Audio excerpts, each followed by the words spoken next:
Hello friends, आज हम discuss करने वाले हैं एक्स्ट्रा मैरिटल अफेयर्स। ये कैसे हम अपनी कुंडली में चेक कर सकते हैं। तो पहला कंडीशन हमें देखना पड़ेगा राहु का पोजीशन, क्योंकि राहु एक ऐसा प्लैनेट है जिसका बस सर है, उसका और कोई बॉडी पार्ट है नहीं। वो बस वो जहाँ बैठेगा उस चीज़ को बढ़ाएगा, उस चीज़ का डिज़ायर वो बहुत ज़्यादा करता है। तो उसका बस सर है, इसके चलते वो बस निगलना जानता है कि उसको बस मतलब चाहिए। फॉर एग्जांपल राहु अगर सेवेंथ हाउस में बैठा हो तो फिर वो फिर जल्दी उग जाता है वो मैरिज से, ठीक है ना। उसको फिर हो सकता है दूसरी वर्ल्ड में अपनी खुशियाँ, दूसरे पार्टनर्स में अपनी खुशियाँ देखें वो, जिसके चलते एक्स्ट्रा मैरिटल अफेयर्स हो जाते हैं। तो राहु इन सेवेंथ हाउस बहुत ही महत्वपूर्ण होता है। अगर आप किसी कुंडली में राहु इन सेवेंथ हाउस में देखें और उसका जुपिटर या शुक्र स्ट्रांग ना हो, तो आप बता सकते हो कि इसमें ना वो पर्सन फिर एक्स्ट्रा मैरिटल अफेयर हो सकते हैं उसकी कुंडली में, ठीक है।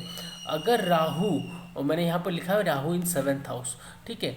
तो राहु अगर सेवेंथ लॉर्ड के साथ बैठ जाए, फॉर एग्ज़ाम्पल अगर हम ये कुंडली देखें, यहाँ पर देखोगे कि मैं ये 9 नंबर, सपोज यही कुंडली को हम यहाँ पर लगा लें, और राहु, मैंने एक एग्जांपल दिया हुआ है, राहु अगर जुपिटर के साथ बैठ जाए और ये जो है ये 9 नंबर का हो, ठीक है।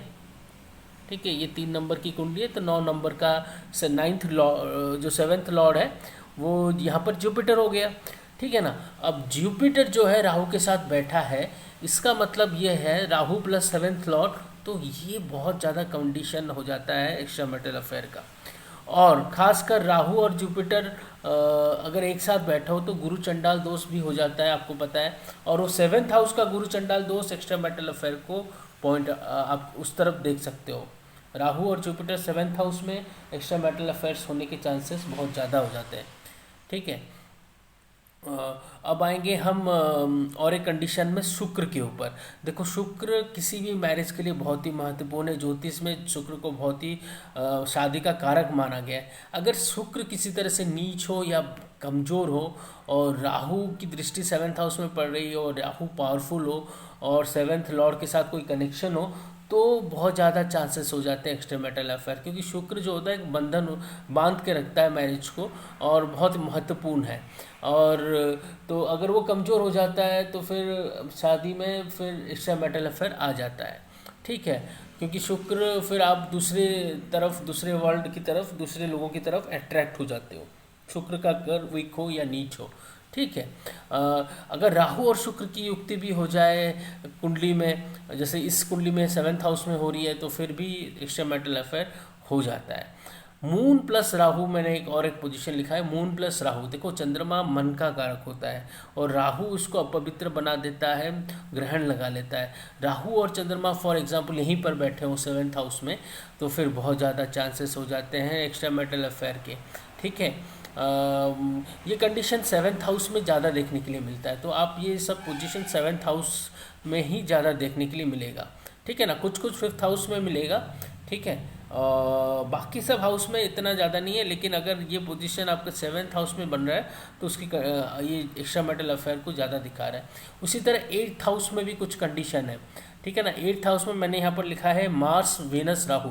सपोज यहाँ पर मार्स और शुक्र की युक्ति हो रही है एट्थ हाउस में, तो वो भी एक्स्ट्रा मैरिटल दिखा रहा है, क्योंकि मैंने पहले क्लास में बताया था कि मार्स और शुक्र जो होता है वो लव अफेयर होता है उससे, जब भी कंजंक्शन होता है। और ये जब एट्थ हाउस में आ जाए, इसका मतलब क्या हो रहा है, एट्थ हाउस से गड्ढा होता है, यानी हिडन, लोगों से दूर, तो सिक्रेटिव अफेयर हो सकता है। तो शुक्र और मंगल की युक्ति अष्टम हाउस में एक दुनिया से छिपा हुआ रिलेशनशिप क्रिएट कर सकता है। और फॉर एग्जांपल आपका राहु और शुक्र भी हो तो भी उसी तरह का कंडीशन बन जाता है, ठीक है। राहु और मंगल का भी युक्ति हो तब भी थोड़ा सा उस तरफ इंडिकेट करता है, लेकिन इतना नहीं है जितना राहु शुक्र या फिर मार्स और शुक्र का होता है, ठीक है।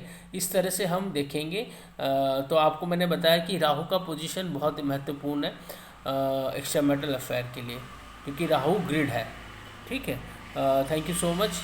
मैरिज टॉपिक यही तक था। हम इसके ऊपर और एक टॉपिक करेंगे, डिविजनल चार्ट, D9 चार्ट, इसका हम नेक्स्ट क्लास में डिस्कशन करेंगे।